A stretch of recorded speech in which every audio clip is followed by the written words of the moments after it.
Hello YouTube, this is Michael and I'm coming to you with, for now, my final Lottery Clerk Confessionals video. And if you've watched some of my some of my more recent videos, you know the reason why.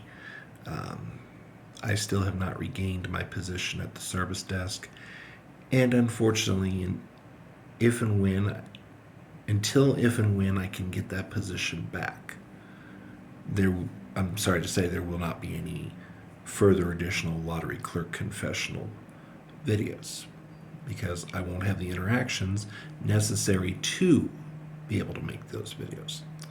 So I do apologize because this was a series I had wanted to obviously keep going for quite some time, and there's no reason why I shouldn't be able to, but unfortunately the lack of thinking sometimes with corporations derails all of our plans. So that's where that stands. If I have any further updates, I will update you in a future video.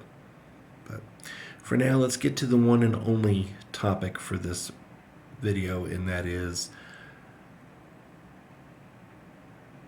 customers who bring claimers to the desk for validation. So this incident occurred 3 weeks ago. Yes, I'm a little behind on my video making, and I apologize. Life has been hectic for me on a personal level between the upheaval with the job position and struggles going on with my personal life. Video making has unfortunately been shoved to the back burner, so I'm trying to get a few of them pushed out prior to the holidays. So, on that note, tomorrow there will be a video with my latest big wins. I'll have one more big win video after that because I've got a few photos that apparently I failed to print out. So I'm going to have to go back and do that. So, thought I caught everything and I didn't. And then, of course, come the end of the year, I do have my year-end top 10 plus for both the lottery and the casino. And after compiling those lists today, and keep in mind, today is November 22nd, so we still have another full month plus that things could change. But going ahead and getting the files ready now. Okay, so there will be a few more videos before the end of the year. There is one other update I do need to let you know about, and that is I will not be making any scratch videos in all likelihood until the end of the year. I'm in the midst of trying to get personal stuff straightened around, and in order to do that I need to save as much money as I can. So I have taken a small hiatus from both lottery and brick and mortar casino gambling. I am still playing on Chumba Casino and Lucky Land Casino because I don't have to put up my own money on those two platforms. So those two I can still play on, and that might be where things change. But as for lottery and brick and mortar casino play, I've taken a 30-day hiatus until mid-December so I can get my affairs in order. Okay? So, no new scratch or brick and mortar casino videos until then. Sorry. Okay. So, getting back to the Lottery Clerk Confessional, and this is the last one, at least for now. Hopefully, maybe next year I might be able to revive the series. That's my hope, but we'll see. So, like I said, about 2 to 3 weeks ago, I had a customer come to the desk and he handed me a Mega Millions ticket. He said, "Hey, I think I won a few bucks on this. Go ahead and check it for me." And I ran, and it comes up with the instant, "Hey, yeah, you won, but this is a Go Claim It lottery." And I went, "Ooh, you got a good one. You got a really good one." Well, whenever that happens, of course, I'm holding the ticket in my hand. So the first thing I'm going to do is, if it's a draw game, I'm going to go and I'm going to print the winning numbers for that particular game, that particular drawing.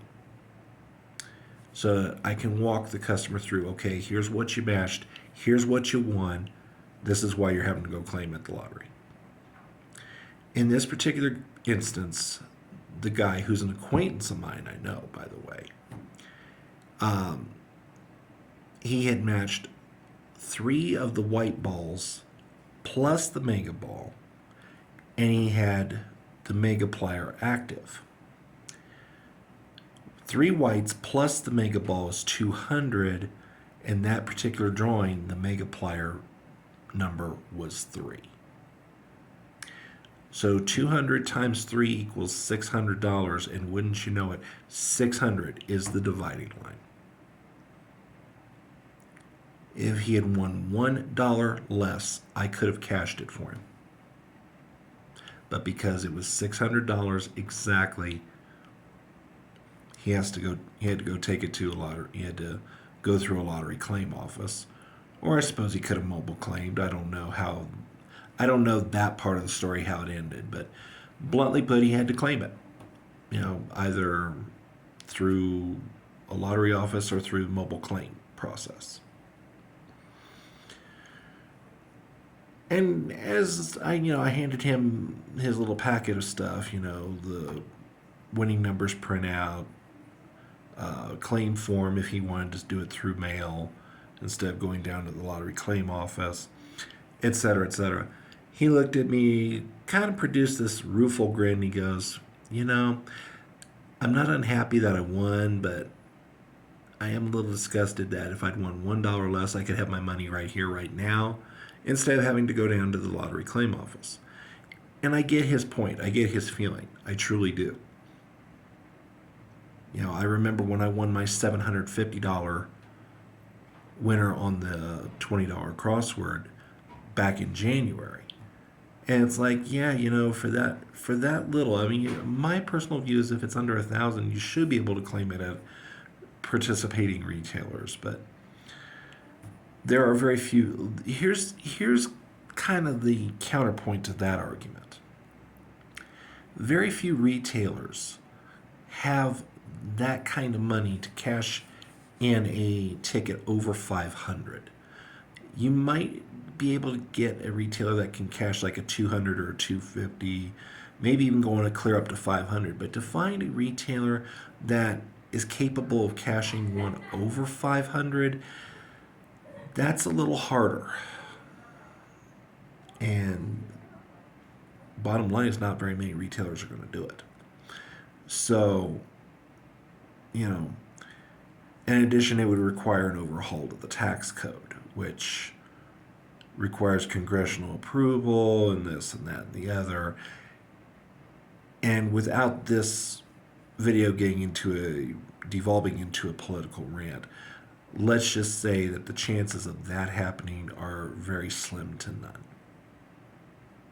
So, if you are one of those players who's won that kind of borderline amount, like 600, 700, 750, and you're upset about having to go down to having to go through the lottery office to claim your winnings, about the only advice I can tell you is either A, if your state allows mobile claim as an option and you're comfortable with going that route, do that, or I should say, contact your congressional representatives, your House representatives and your senators, and let them know you want a change to the tax code.